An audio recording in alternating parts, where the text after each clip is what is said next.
আসসালামু আলাইকুম, স্বাগতম ইনসাইড টিভি সংবাদে। আমি মোহাম্মদ কিবরিয়া আজকের সব আন্তর্জাতিক খবর নিয়ে হাজির হয়েছি। শুরুতেই জানিয়ে দিব সংবাদ শিরোনাম, তারপর বিস্তারিত।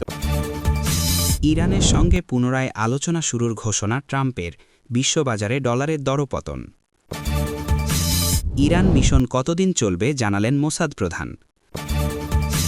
হরমুজ সচল রাখতে ইউরোপের নতুন জোট, বাদ পড়ছে যুক্তরাষ্ট্র। মার্কিন অবরোধ অমান্য করে ২৫ জাহাজের হরমুজ পাড়ি। যুক্তরাষ্ট্র ইরান আলোচনা পুনরায় শুরুর প্রবল সম্ভাবনা দেখছেন গুতেরেস। আসসালামু আলাইকুম, স্বাগতম জানাচ্ছি ইনসাইড টিভি সংবাদে। আমি মোহাম্মদ কিবরিয়া। এতক্ষণ শুনছিলেন সংবাদ শিরোনাম, এবার বিস্তারিত।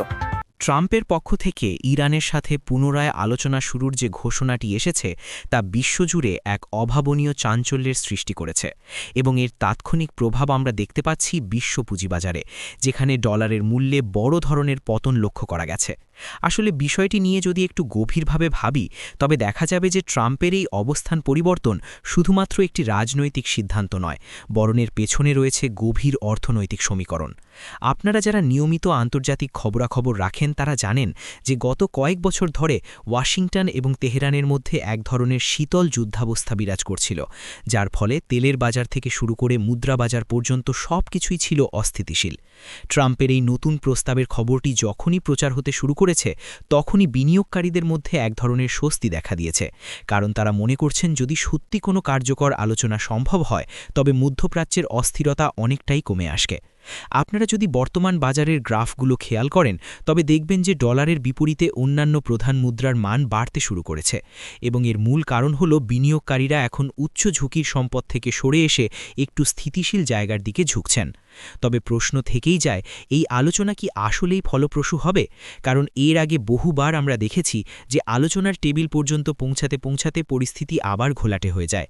কিন্তু এবারের প্রেক্ষাপট ভিন্ন, কারণ বৈশ্বিক মন্দার আশঙ্কায় বড় বড় শক্তিগুলো এখন চায় যেগুলো মূল্যে সাপ্লাই চেইন সচল রাখতে।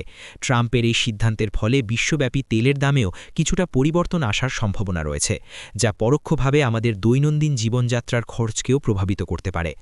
দর্শক, আপনাদের কি মনে হয়, ট্রাম্পের এই ঘোষণা কি স্রেফ নির্বাচনের কোনো কৌশল, নাকি তিনি আসলেই মধ্যপ্রাচ্যে শান্তি ফিরিয়ে আনতে চান? আপনাদের মতামত অবশ্যই নিচে কমেন্ট বক্সে লিখে জানাবেন, কারণ আপনাদের গঠনমূলক মতামত আমাদের ভিডিওর মান বাড়াতে অনেক সাহায্য করে।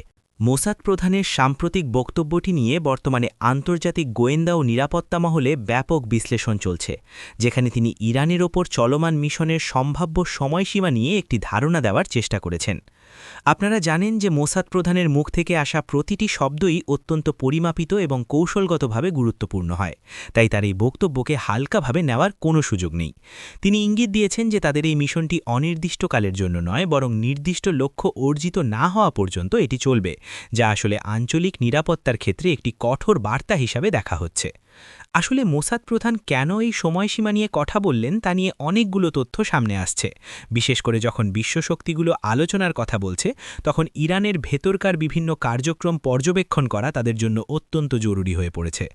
এই মিশনের ব্যাপ্তি এবং সময়কাল নিয়ে মোসাদ প্রধানের এমন সরাসরি কথা বলার পেছনে হয়তো কোনো বিশেষ গোয়েন্দা সমীকরণ কাজ করছে, যা সাধারণ মানুষের চোখের আড়ালে। আপনারা যদি একটু ঠান্ডা মাথায় চিন্তা করেন তবে দেখবেন এই ধরনের মিশনের স্থায়িত্ব নির্ভর করে সংশ্লিষ্ট অঞ্চলের ভূ রাজনৈতিক পরিস্থিতির ওপর, এবং বর্তমানে সেখানে যে অস্থিরতা চলছে তাতে মোসাদ তাদের কার্যক্রমের গতি বাড়িয়ে দিয়েছে। বিশেষ করে সাইবার নিরাপত্তা এবং কৌশলগত স্থাপনাগুলোর ওপর নজরদারির বিষয়টি এখানে মুখ্য ভূমিকা পালন করছে বলে মনে করা হচ্ছে। আপনারা যদি আমাদের চ্যানেলটি সাবস্ক্রাইব করে না থাকেন তবে এখনই করে নিন, কারণ আমরা প্রতিনিয়ত এই ধরনের গভীর বিশ্লেষণ আপনাদের সামনে নিয়ে আসি। দর্শক, এই মিশনের সময়সীমা সম্পর্কে মোসাদ প্রধানের বক্তব্যে এক ধরনের প্রচ্ছন্ন হুঁশিয়ারিও ছিল, যা নির্দেশ করে যে তারা তাদের লক্ষ্য অর্জনে কতটা বদ্ধপরিকর, এবং ইরানও বিষয়টি নিয়ে বেশ সজাগ অবস্থানে রয়েছে। হরমুজ প্রণালীর গুরুত্ব নিয়ে নতুন করে বলার কিছু নেই, তবে বর্তমান খবরটি হল ইউরোপের দেশগুলো এখন এই প্রণালী সচল রাখতে নিজস্ব একটি জোট গঠন করতে যাচ্ছে, যেখানে আশ্চর্যের বিষয় হল যুক্তরাষ্ট্রকে রাখা হয়নি। এই খবরটি আসার পর থেকেই আন্তর্জাতিক রাজনীতিতে বেশ গুঞ্জন শুরু হয়েছে যে তবে কি ইউরোপ এখন ওয়াশিংটনের উপর থেকে তাদের দীর্ঘদিনের নির্ভরতা কমিয়ে আনার চেষ্টা করছে। আসলে ইউরোপীয় দেশগুলোর অর্থনীতি অনেকাংশেই জ্বালানি আমদানির ওপর নির্ভরশীল, যা এই হরমুজ প্রণালী দিয়ে আসে। তাই এই জলপথের নিরাপত্তা নিশ্চিত করা তাদের জন্য অস্তিত্বের প্রশ্ন হয়ে দাঁড়িয়েছে। এর আগে সাধারণত দেখা যেত যে কোনো নিরাপত্তা জোট মানেই সেখানে যুক্তরাষ্ট্রের একটা প্রধান ভূমিকা থাকত, কিন্তু এবার ইউরোপীয় ইউনিয়নভুক্ত দেশগুলো সিদ্ধান্ত নিয়েছে তারা স্বাধীনভাবে এই জোট পরিচালনা করবে, যাতে করে ওয়াশিংটনের কোনো হঠকারী সিদ্ধান্তের বলি তাদের হতে না হয়।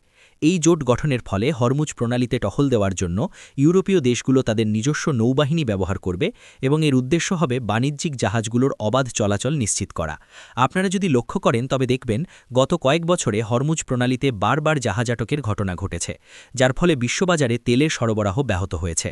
আর ইউরোপ সেই অভিজ্ঞতার পুনরাবৃত্তি চায় না বলেই এই কঠোর পদক্ষেপ নিয়েছে। যুক্তরাষ্ট্রের বাদ পড়ার বিষয়টি বিশ্ব রাজনীতিতে একটি নতুন মেরুকরণের ইঙ্গিত দিচ্ছে, যেখানে আঞ্চলিক শক্তিগুলো এখন নিজেদের নিরাপত্তা নিজেরাই নিশ্চিত করতে চাইছে। প্রিয় দর্শক, এই ভিডিওটি যদি আপনাদের কাছে গুরুত্বপূর্ণ মনে হয় তবে শেয়ার করতে ভুলবেন না, যাতে অন্যরাও এই বড় পরিবর্তন সম্পর্কে জানতে পারে। ইউরোপের এই নতুন জোটের কার্যক্রম শুরু হলে ইরানের সাথে তাদের সরাসরি একটি যোগাযোগের পথ তৈরি হবে, যা হয়তো উত্তেজনা প্রশমনে সাহায্য করতে পারে। সব ধরনের মার্কিন অবরোধ আর কড়াকড়ি উপেক্ষা করে সম্প্রতি 25টি বিশাল জাহাজ হরমুজ প্রণালী পাড়ি দিয়েছে, যা আন্তর্জাতিক বাণিজ্যের ক্ষেত্রে একটি বিশাল সাহসিকতার পরিচয় হিসেবে দেখা হচ্ছে। আপনারা জানলে অবাক হবেন যে ওয়াশিংটন বারবার এই পথে জাহাজ চলাচলের ওপর বিভিন্ন বিধিনিষেধ আরোপ করলেও এই 25টি জাহাজ সেই নিয়মকে বৃদ্ধাঙ্গুলি দেখিয়ে তাদের গন্তব্যে পৌঁছেছে। এই ঘটনাটি আসলে বিশ্বকে এই বার্তাই দিচ্ছে যে অর্থনৈতিক প্রয়োজনে মানুষ এবং দেশগুলো এখন আর কোনো একক শক্তির চাপের কাছে মাথা নত করতে রাজি নয়। এই জাহাজগুলোর মধ্যে অনেকগুলোই ছিল জ্বালানি তেল এবং অত্যাবশ্যকীয় পণ্যবাহী, যা বিভিন্ন দেশের সাপ্লাই চেইন সচল রাখতে অত্যন্ত গুরুত্বপূর্ণ।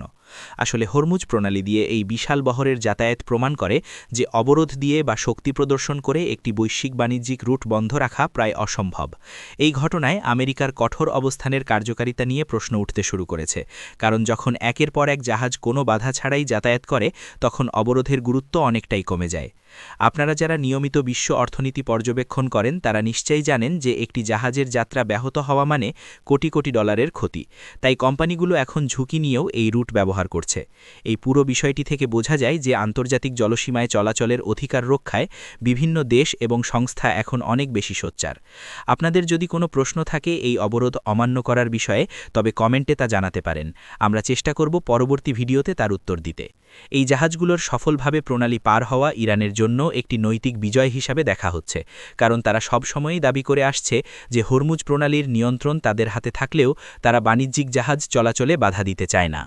জাতিসংঘ মহাসচিব আন্তোনিও গুতেরেসের একটি অত্যন্ত ইতিবাচক মন্তব্যের কথা বলতে হয়, যেখানে তিনি যুক্তরাষ্ট্র ও ইরানের মধ্যে পুনরায় আলোচনা শুরু হওয়ার প্রবল সম্ভাবনা দেখছেন বলে উল্লেখ করেছেন। আপনারা জানেন যে গুতেরেস সাধারণত বেশ মেপে কথা বলেন এবং তার মতো পজিশনে থেকে যখন কেউ এমন আশার কথা শোনান তখন বুঝতে হবে পর্দার আড়ালে নিশ্চয়ই বড় কোনো কূটনৈতিক তৎপরতা চলছে। মহাসচিব মনে করছেন যে বর্তমান বিশ্ব পরিস্থিতি এবং জলবায়ু পরিবর্তন থেকে শুরু করে অর্থনৈতিক সংকট মোকাবিলায় এই দুই দেশের মধ্যে সমঝোতা হওয়াটা অত্যন্ত জরুরি। তিনি বিশ্ব নেতাদের প্রতি আহ্বান জানিয়েছেন যাতে তারা ইগো বা জেদ পরিহার করে আলোচনার টেবিলে বসে এবং একটি টেকসই সমাধানে পৌঁছায়। আসলে গুতেরেসের এই বক্তব্যের পর বিভিন্ন মহলে আবারও আলোচনার পরিবেশ তৈরির চেষ্টা লক্ষ্য করা যাচ্ছে, কারণ জাতিসংঘের মধ্যস্থতায় অনেক সময় জটিল সমস্যার সমাধান হয়ে থাকে। আপনারা যারা শান্তি এবং স্থিতিশীলতা পছন্দ করেন তাদের জন্য এটি নিশ্চয়ই একটি বড় খবর, কারণ মধ্যপ্রাচ্যে শান্তি ফিরলে তার সুফল পুরো বিশ্বই ভোগ করবে। গুতেরেস আরও বলেছেন যে আলোচনার মাধ্যমে যে চুক্তিগুলো আগে হয়েছিল সেগুলোকেও সংস্কার করে নতুনভাবে চালু করা যেতে পারে, যাতে উভয় পক্ষের স্বার্থ রক্ষা হয়। দর্শক, আপনারা কি মনে করেন জাতিসংঘের মহাসচিবের এই আশাবাদ বাস্তবে রূপ নেবে? আপনাদের মতামত আমাদের জন্য খুব গুরুত্বপূর্ণ, তাই কমেন্ট করতে ভুলবেন না। আসলে বর্তমান অস্থির সময়ে এমন একটি ইতিবাচক ইঙ্গিত সত্যিই প্রশংসার দাবি রাখে, এবং এটি যদি সফল হয় তবে বিশ্ব এক নতুন এবং শান্তিপূর্ণ কূটনীতির সাক্ষী হবে।